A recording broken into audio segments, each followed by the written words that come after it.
Episode की शुरुआत में हमें दिखाया जाता है जो डेमोनिक सेक्ट के एंसेस्टर होते हैं वो अब जाग चुके होते हैं और इन्हें देख के निंग टैंग सोच रहा होता है कि डेमोनिक सेक्ट को स्टैब्लिश हुए करीब 1000 साल बीत चुके हैं, पर आखिरकार ये अब तक जिंदा कैसे है। और तभी यहाँ पे एंसेस्टर कहते हैं कि करीब 1000 साल बीत चुके थे और फाइनली गॉडली फिजिक्स वाला यहाँ पे आ गया, मैं काफी खुश हूँ। पर यहाँ पे एम्प्रेस से कहती कि आखिरकार आपका मतलब क्या है और आखिरकार वो मैनुअल कहाँ पे है जिससे मैं गॉड बन सकती हूँ जैसा आपने प्रॉमिस किया था। पर एंसेस्टर से कहते कि लड़की तुम सचमुच काफी ज्यादा जिद्दी हो, क्या तुम्हें सचमुच लगता है कि मैनुअल को प्रैक्टिस करने से तुम गॉड बनने का रास्ता ढूंढ निकालोगी? वो बस एक अफवाह थी जो कि मैंने बनाई थी और तुम्हारी बेवकूफी का शुक्रिया, तुमने मेरा काफी वक्त बचाया है क्योंकि तुम्हारी वजह से मैं गॉडली फिजिक्स वाले को ढूंढ पाया। इसकी ये बात सुन के निंग टैंग सोचता है इसका मतलब उसने मेरी गॉडली फिजिक्स की वजह से मुझसे शादी की ताकि वो एक गॉड बन सके।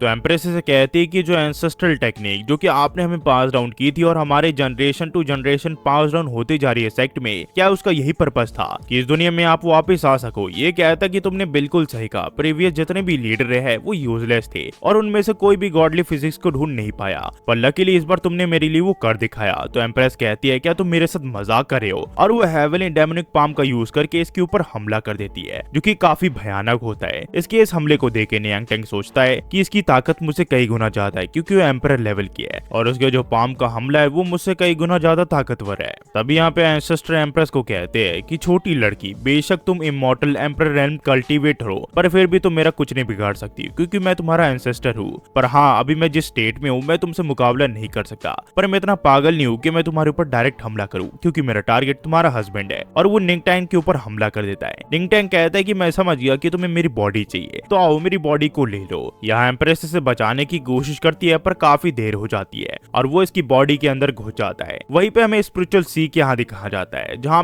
पे एंसेस्टर कह रहा होता है कि जैसे कि मैंने सुना था गॉडली फिजिक्स हर तरह के कल्टीवेशन को सपोर्ट करता है, इसी वजह से ये सबसे बेहतर होता है। पर तभी ये देखता है कि यहाँ पे स्पिरिचुअल सी भी होता है और वो सोचता है कि मैंने कभी नहीं सोचा था कि इसके डंटियास के अंदर स्पिरिचुअल सी भी होगा, लगता है मैं काफी ज्यादा लकी हूँ। पर तभी इसे यहाँ पे झटकों की कुछ आवाज सुनाई देती है और ये सोचता है कि आखिरकार ये झटके की आवाज कहाँ से आ रही है और ये देखता है कि इसकी बॉडी के अंदर थंडर ड्रैगन स्पिरिचुअल वेन्स होती है। इन्हें देख के ये कहता है कि मैंने तो कभी नहीं सुना कि किसी की स्पिरिचुअल वेन्स थंडर ड्रैगन भी बन सकती है। पर तभी इसे याद आता है कि एंशिएंट टाइम से थंडर और लाइटनिंग जो है वो स्पिरिट की दुश्मन है और अगर यहाँ पे इसने जरा से भी चूक की तो यहाँ पे इसका खात्मा हो सकता है। ये फिर सोचता है ये इस बॉडी में अब नहीं रह सकता। पर तभी इसे यहाँ पे कुछ आवाज आती है और वो कहता है कि ओल्ड मैन, अब जब तुम मेरे शरीर के अंदर आई चुके हो तो मैं तुम्हें इतनी आसानी से तो बाहर जाने नहीं दूंगा। ये समझ जाता है कि लड़का काफी ज्यादा चालाक है, इसे पता था कि मेरी स्पिरिचुअल स्टेट जो है वो थंडर और लाइटनिंग से काफी ज्यादा डरती है और ये जबरदस्ती मुझे अपने शरीर के अंदर नहीं डाल सकता था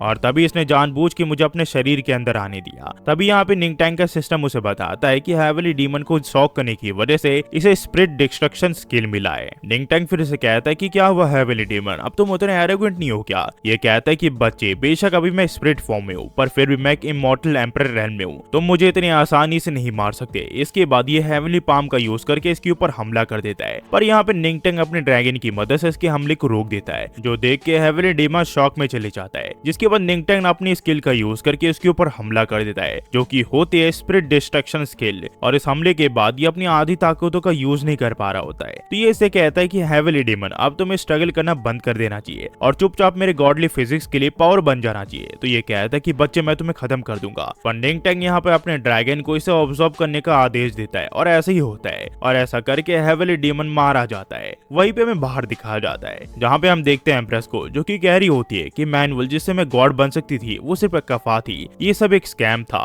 पर आखिरकार अब मैं इसका क्या करूँ? इसने मेरी बॉडी को छुआ है, मैं इसे जिंदा नहीं रहने दे सकती। पर छोड़ो, मुझे धोखा मिला है पर मैं हेवनली डीमन को इसके शरीर के ऊपर कब्जा करने नहीं देख सकती मेरी आंखों के सामने और ये उसके ऊपर अपनी पावर का यूज करके हेवनली डीमन को हटाने लग जाती है। तभी यहाँ पे निंग टैंग को होश आ जाता है और ये से पूछती है कि तुम पोजेस थे ना? ये कहता है कि तुम क्या कह रही हो? ये कहती है कि तुम ठीक तो हो ना, वो एंसेस्टर इमॉर्टल एम्परर रेल्म में थे और तुम ब्लैक बॉडी रेल्म में हो, आखिरकार उनकी सारी पावर को तुमने कैसे शक कर लिया? यह हंसते हुए कहता है कि इतने सारे स्पिरिचुअल पावर के बाद मुझे काफी सारा ऑरा मिलेगा, है कि नहीं? तब यहाँ पे इसके सिस्टम इसे बताता है कि उसने सारे बाउंड्रीज को क्रॉस कर दिया है। उसने फोर्सफुली एक कल्टीवेटर का जो कि इमॉर्टल एम्परर रेल्म में था उसकी सारी पावर को सक कर लिया है जिस वजह से ऑब्जर्वेशन में दिक्कत आ रही है और अब सेल्फ डिस्ट्रक्शन मोड ऑन होने वाला है। और थोड़ी देर में निंगटैंग महसूस करता है कि जो उसकी स्पिरिचुअल सी है वो लावा की तरह बॉईल हो रहा है और उसका शरीर पूरी तरह गर्म हो चुका है और ये कुछ ही देर में एक्सप्लोड हो जाएगा। पर तभी यहाँ पे एम्प्रेस इसे किस कर लेती है और यहाँ से कहानी है वो टू बी कंटिन्यू जाती है। इसका अगला एपिसोड अगले हफ्ते आएगा, क्योंकि जो आर्थर है वही अगले हफ्ते रिलीज करता है, इसमें मैं कुछ नहीं कर सकता। और आगे अगर आपको ये कहानी पसंद आ रही हो तो आप यहाँ पे ड्रेक स्कैन में जाके इसे पढ़ सकते हो, और अगर आपको मेरी एक्सप्लेनेशन देखनी है तो आप इस चैनल पे आके देख सकते हो। बस आते हुए सिर्फ इतना ही कहूंगा, thanks for watching. Next video में मिलता है, होपफुली आप सब बढ़िया होंगे। Thanks for watching guys.